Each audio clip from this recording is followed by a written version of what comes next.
What separates good companies from truly great ones?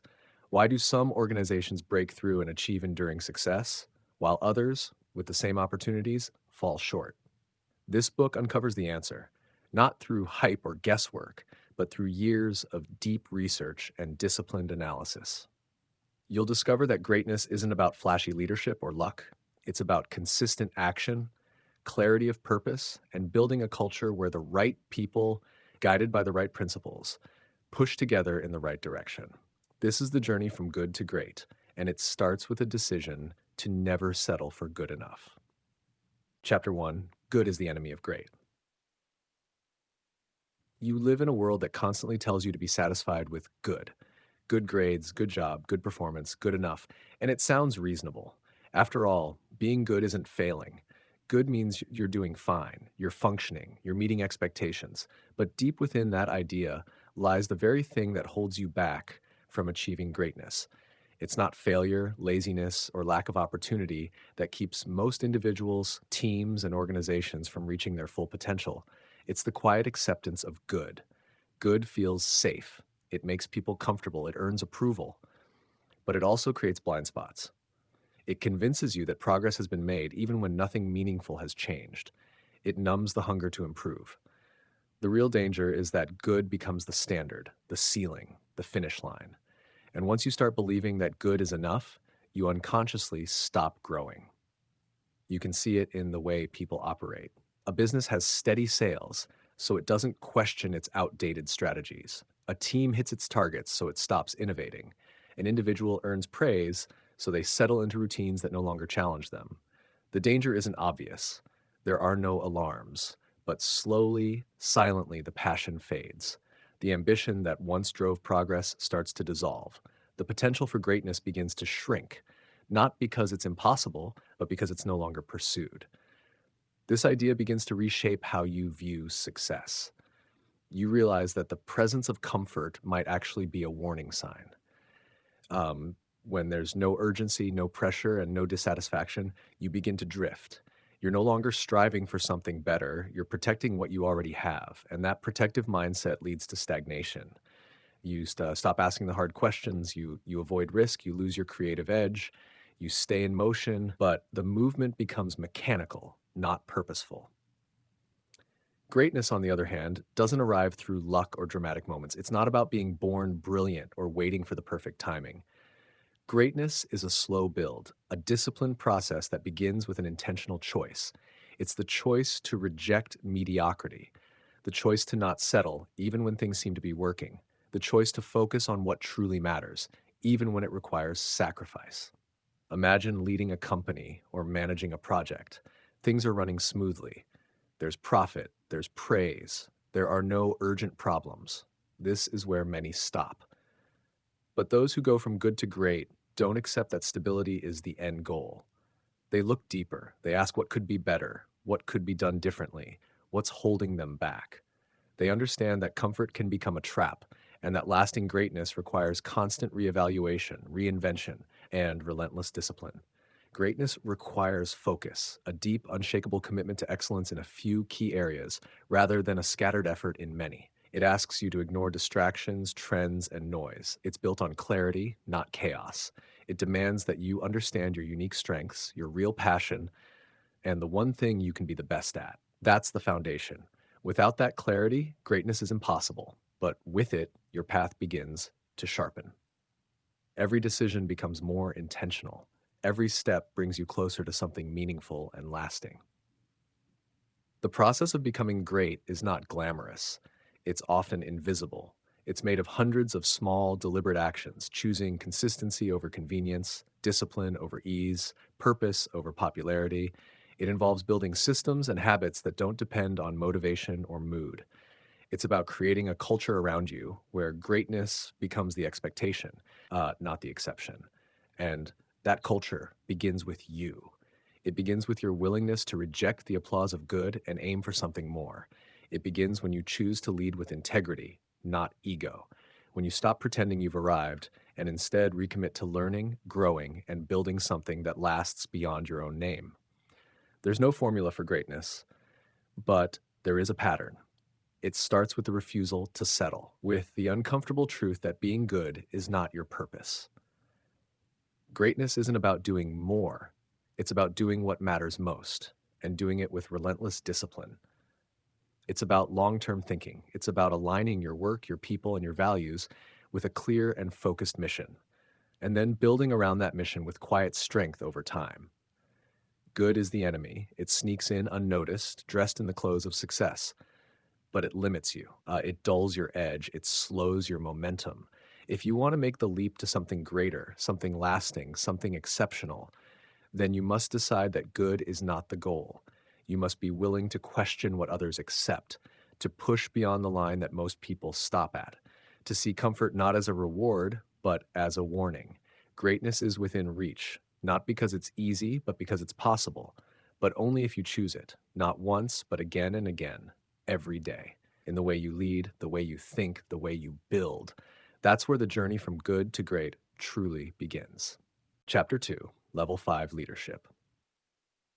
When you think about leaders who have transformed companies from merely good to truly great, your mind might first go to those charismatic, larger than life personalities, those bold visionaries who command attention with their confidence and charm. But the reality is quite different and in many ways more profound. The leaders who drive lasting greatness possess a rare and paradoxical blend of deep personal humility combined with an intense, almost fierce professional will. They are humble and often understated, yet behind that quiet exterior lies an unshakable resolve to do whatever it takes to ensure the organization's success.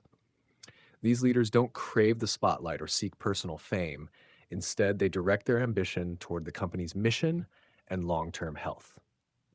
They understand that true leadership isn't about being the star on center stage, but about being the steady force behind the scenes that guides the entire organization toward greatness. They are modest in their personal style and generous in sharing credit for success with others. But when challenges arise, when the going gets tough, they accept full responsibility and act decisively to confront problems head on. You notice that such leaders are driven not by ego, but by a powerful commitment to build something enduring, something that lasts well beyond their own time at the helm. They think long term, planning for successors and the future of the company rather than short term accolades or personal gain. This means they often channel their energy into nurturing a culture of discipline and excellence, empowering others to perform at their highest potential, and instilling values that become deeply embedded in the organization's fabric. Contrasting this with more typical leadership styles is striking. Many leaders are driven by ego and personal ambition, seeking quick wins, flashy moves, or the glory of public praise. But these leaders often build fragile foundations. Their successes tend to be short-lived, and their companies struggle to sustain greatness once that leader departs. In contrast, Level 5 leaders quietly prepare the organization for continued success, even without their direct presence. What you realize is that Level 5 leadership is less about natural talent or charisma and more about character. It demands a blend of humility, the willingness to put the organization's needs above personal ego, and willpower, the relentless determination to do what's necessary to make the company great. It requires inner strength, resilience in the face of setbacks, and the courage to make difficult decisions without hesitation. You see that this leadership style may not draw headlines or fanfare, but its impact is monumental. It lays the foundation for long-term transformation. It moves the company steadily from good to great, not with sudden leaps or dramatic flair, but with consistent, disciplined, and purposeful action. The true power of Level 5 leaders lies in their ability to build organizations that flourish far beyond their tenure, creating a legacy not of personal fame, but of lasting excellence. This understanding challenges you to reconsider what leadership means. It's not about being the loudest or most visible voice in the room. It's about being the person who works tirelessly behind the scenes, driven by a deep sense of responsibility and an unwavering commitment to something greater than yourself. It's about channeling ambition into service, courage into wisdom, and humility into strength. When you embrace this kind of leadership, you unlock the true potential of your organization and yourself. You set in motion the quiet but unstoppable force that turns good companies into great ones. Chapter 2, Level 5 Leadership. When you think of the leaders who take companies from good to great, you might imagine charismatic, outspoken figures, people who dominate the stage with their bold ideas and magnetic personalities. But the reality you uncover is quite the opposite. The leaders who transform organizations and sustain lasting greatness embody a rare and powerful combination: profound personal humility paired with an intense, unwavering professional will. They are modest, quiet, and often self effacing, yet behind this unassuming exterior burns a fierce determination to do whatever it takes to ensure the company's success. You realize these leaders don't seek personal glory or crave attention. Instead, their ambition is channeled outward, focused entirely on the success and longevity of the organization. They are humble in their approach, giving credit to others for successes and accepting responsibility for failures without excuse. They aren't motivated by ego or the desire for fame, but by a deep commitment to build something enduring that will outlast their own tenure. This combination of humility and fierce resolve means they can make hard decisions, confront brutal facts, and lead with a steady hand, even in turbulent times. You recognize that such leaders don't shy away from challenges. Rather, they embrace them with an unrelenting determination to do what is right for the organization, no matter how difficult or unpopular those actions may be. Level 5 leaders understand the importance of building a culture that values discipline, excellence, and accountability. They empower others, creating an environment where people are motivated to give their best, not because of pressure, but because they share a common vision and purpose. These leaders think long term. They don't chase quick wins or immediate recognition. Instead, they plan for the future, ensuring that the company will continue to thrive well after they are gone by grooming successors and embedding enduring values. You begin to see the stark contrast between these leaders and the more common ego-driven personalities who seek attention and rapid success.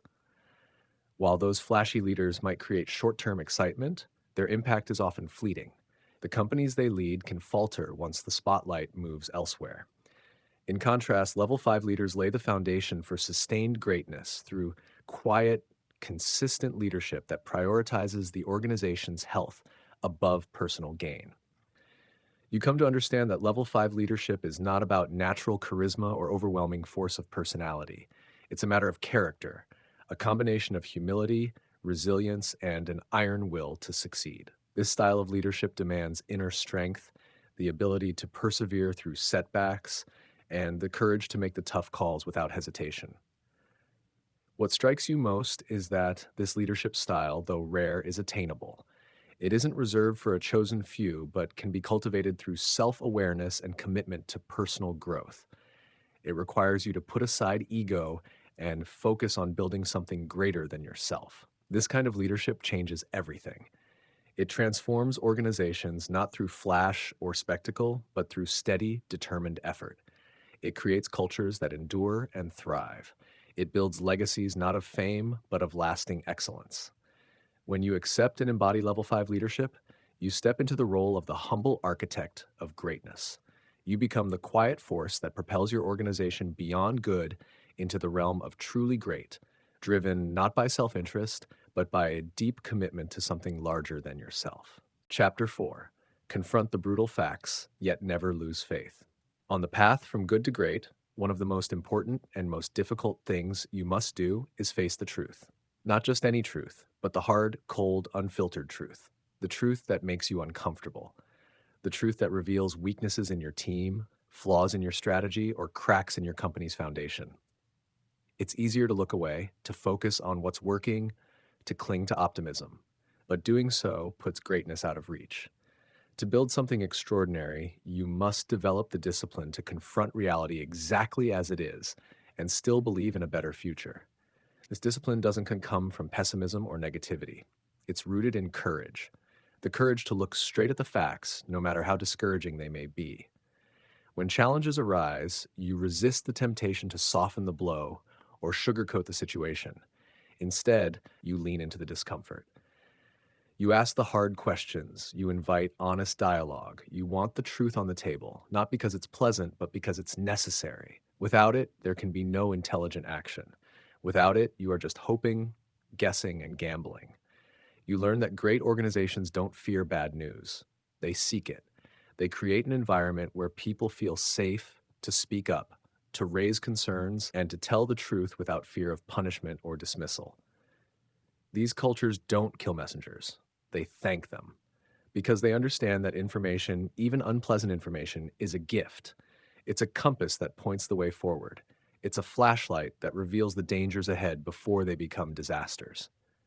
In contrast, when organizations hide from the truth or pretend that everything is fine, they set themselves up for decline. Problems grow in silence. Mistakes repeat themselves. Morale erodes as employees sense that leadership is disconnected from reality. Optimism becomes delusion. Confidence becomes arrogance, and soon good begins to slide quietly toward irrelevance. But confronting brutal facts is only one side of the equation. Equally important is faith. Deep, unshakable faith that you will prevail in the end. That even when the path is dark and uncertain, even when progress is slow and setbacks are frequent, you will endure. You will find a way.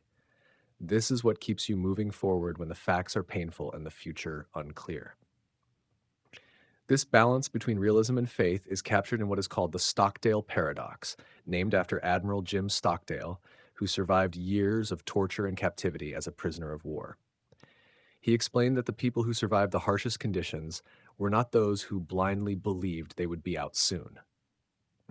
It was those who accepted the brutal facts of their reality, yet never gave up hope that they would prevail in the end. They faced the facts and held on to faith at the same time. You begin to see that this paradox applies to leadership, business, and life itself. When things get hard, when the market changes, when goals aren't met, when uncertainty looms, you must resist despair, but also resist false hope. Instead, you operate from a place of grounded belief. This is what's true, and this is what we must do. It may take time, it may be painful, but we will prevail. Facing reality also sharpens your decision making. You stop relying on wishful thinking or vague plans. Instead, you get clear about what's working and what isn't. You're willing to stop doing things that no longer make sense. You're willing to change course, let go of ineffective people, and realign your focus. It's not about panic, it's about clarity, about seeing the battlefield as it truly is, and then choosing to fight with discipline and resolve. This mindset creates organizations that are resilient, adaptable, and focused. When the truth is welcomed, learning becomes continuous. Mistakes become lessons. Every struggle becomes a step forward. And through this cycle of reality and faith, clarity and hope, organizations gain the momentum and strength to break through from good to great. You realize that this principle isn't just about business, it's about how you live, how you lead yourself, how you grow. Facing your own brutal facts about your habits, your mindset, your fears, and still believing in your potential, in your future, in what you can become. That's how greatness begins, not with illusions, but with truth, not with comfort, but with courage. In the end, greatness demands that you confront what is without ever losing sight of what could be. This is the paradox you must embrace. Brutal Facts and Unbreakable Faith, Chapter 5, The Hedgehog Concept, Simplicity Within the Three Circles. In a complex and fast-moving world, it's easy to believe that greatness requires doing more. More strategies, more goals, more innovation, more noise. But the truth is, real greatness comes from clarity, from simplicity, from knowing exactly what to focus on and what to ignore. The Hedgehog Concept teaches you that the secret to sustained success lies not in doing many things well, but in doing one essential thing better than anyone else, and doing it with relentless discipline. You learn that the most successful companies, the ones that made the leap from good to great, didn't chase every trend or try to be all things to all people. Instead, they discovered a single idea, a deep, simple understanding of what they could be the best in the world at, and then aligned everything around that idea.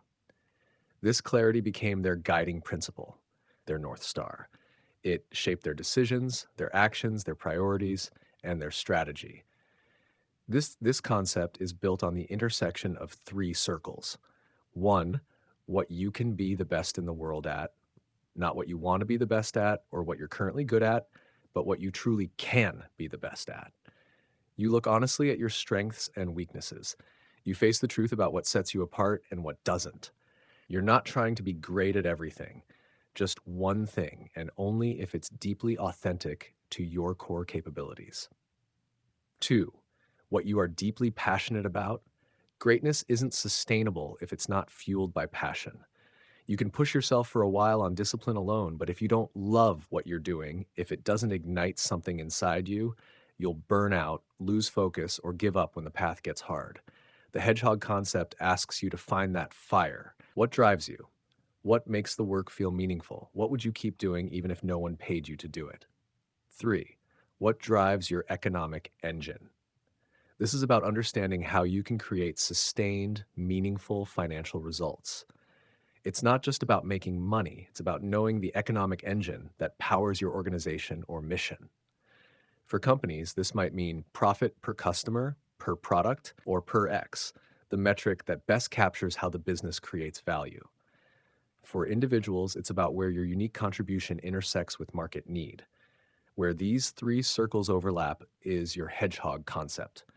And once you discover it, your path becomes clear. You stop wasting time on distractions. You stop saying yes to things that don't fit. You focus your energy like a laser, and over time, that focused effort turns into momentum and then into greatness. You also begin to understand the metaphor behind the name. In the wild, the fox is clever and tries many different strategies to catch the hedgehog. It attacks from all angles, full of cunning and variety. But the hedgehog does one thing brilliantly. It rolls into a tight, spiky ball, and every time the fox loses. The hedgehog doesn't need 1,000 tricks, just one, executed flawlessly over and over again.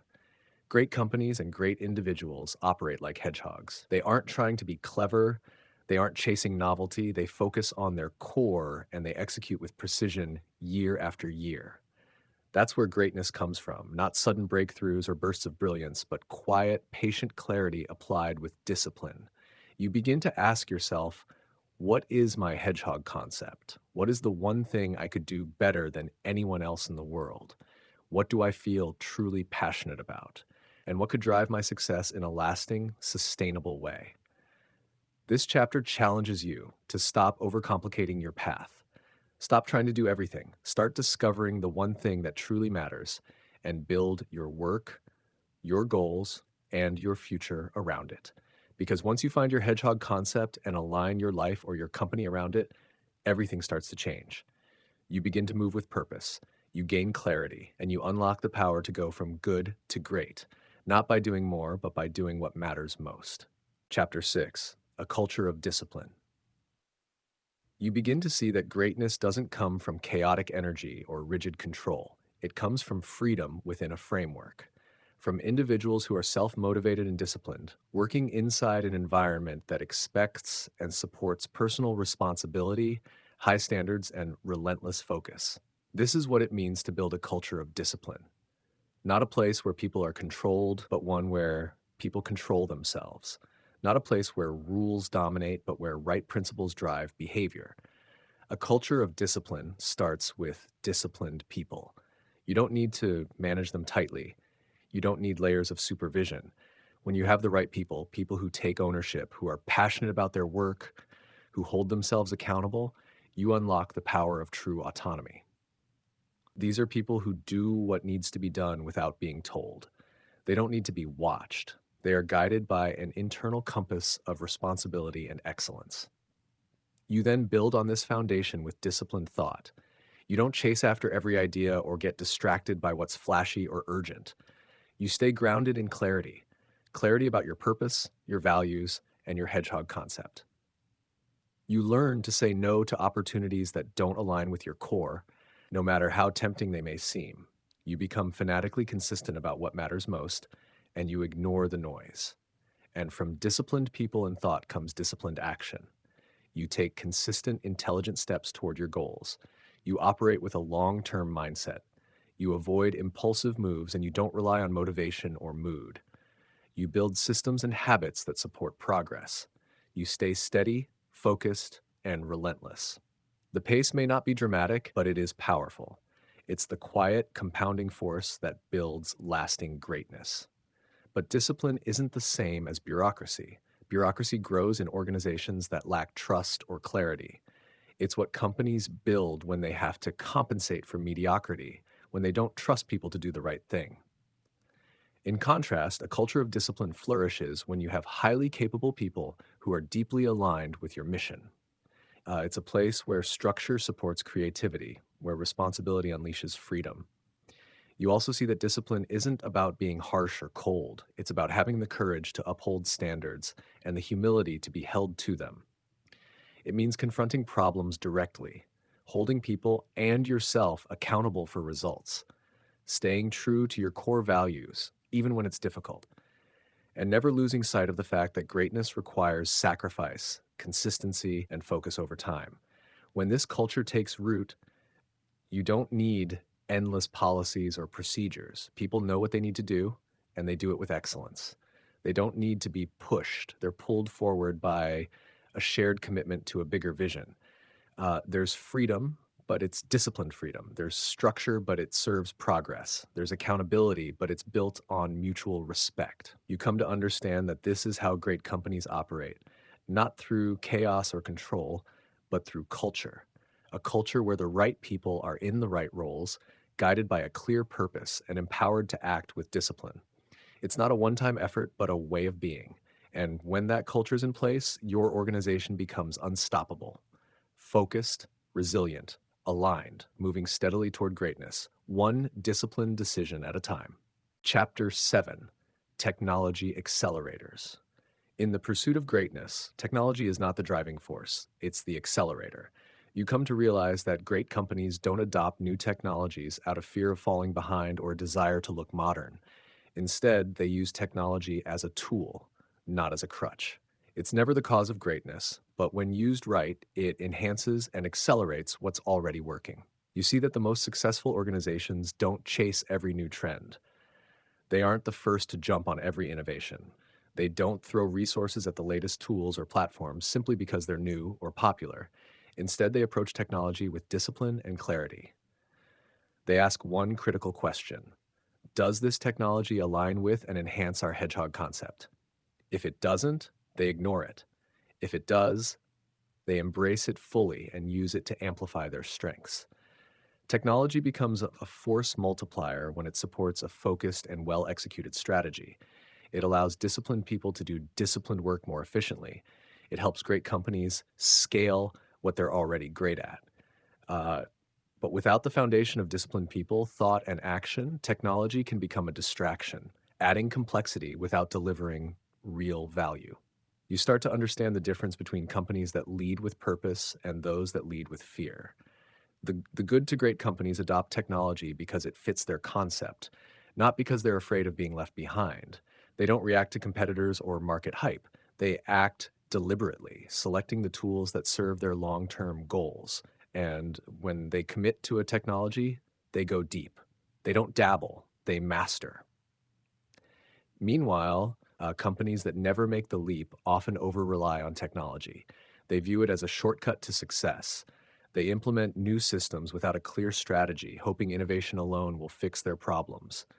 But it doesn't, because without the right culture, the right people, and the right focus, technology becomes a costly distraction. It speeds you up in the wrong direction. You also realize that the best leaders don't view technology as a solution. They view it as a servant. It's there to serve the mission, not define it. These leaders keep people and purpose at the center. They know that lasting greatness comes from human clarity and discipline, not digital tools. And because of that mindset, they're able to make technology work for them, not define them.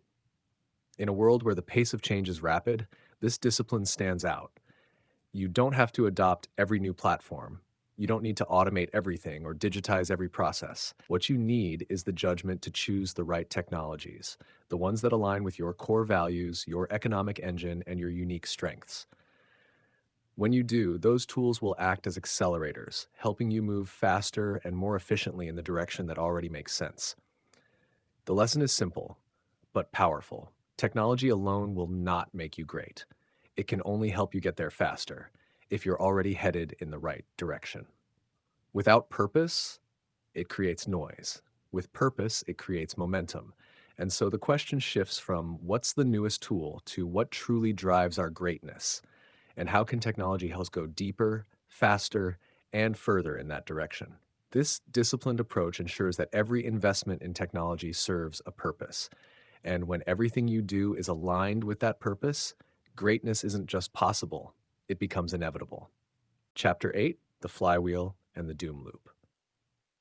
You begin to understand that lasting greatness is not the result of one single action, one defining moment, or one massive breakthrough. It's the outcome of a slow, steady, disciplined process.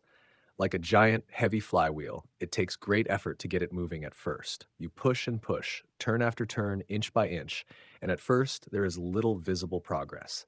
But you keep pushing, you stay consistent, and eventually momentum builds. The wheel begins to move faster. Each push becomes easier, and before long it's spinning on its own power, fast, powerful, and unstoppable. This is the flywheel effect.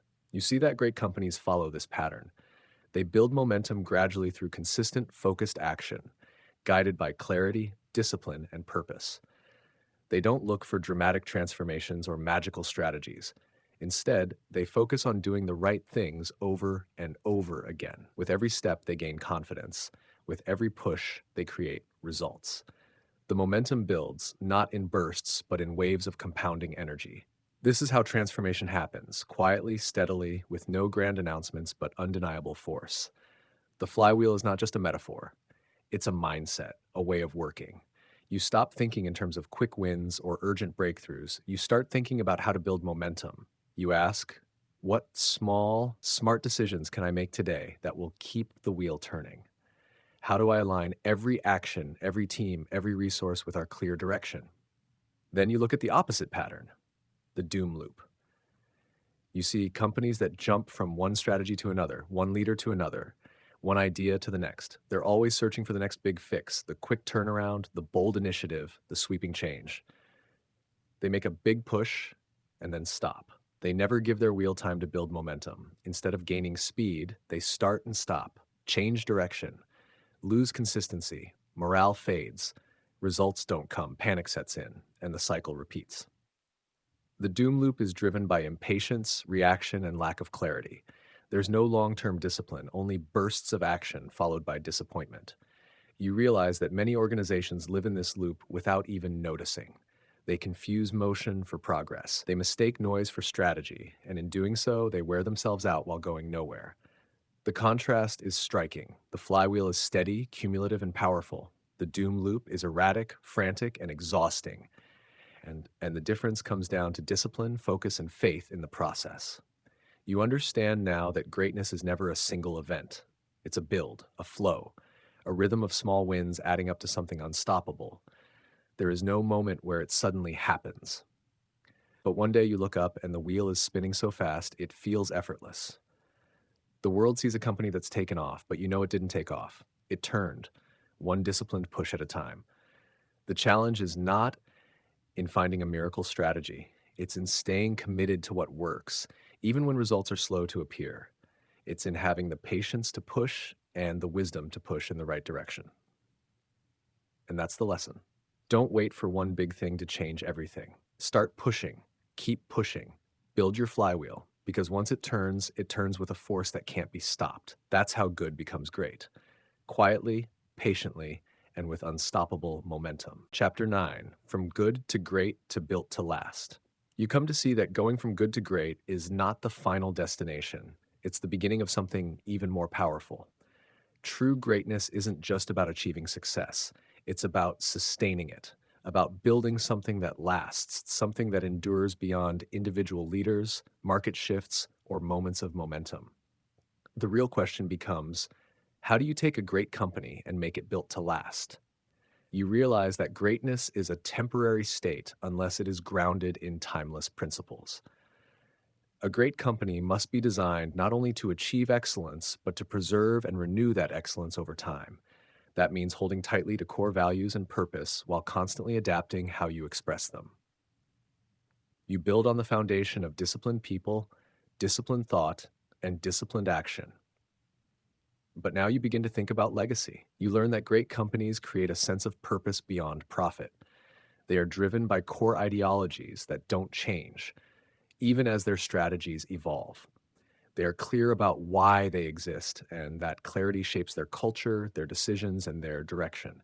This deep sense of identity allows them to stay grounded even while they innovate and grow. At the same time, you see that being built to last doesn't mean being stuck in the past. These companies embrace change. They continuously improve, experiment, and adapt. What makes them different is that they do so without losing themselves. Their core remains strong even as the world around them changes.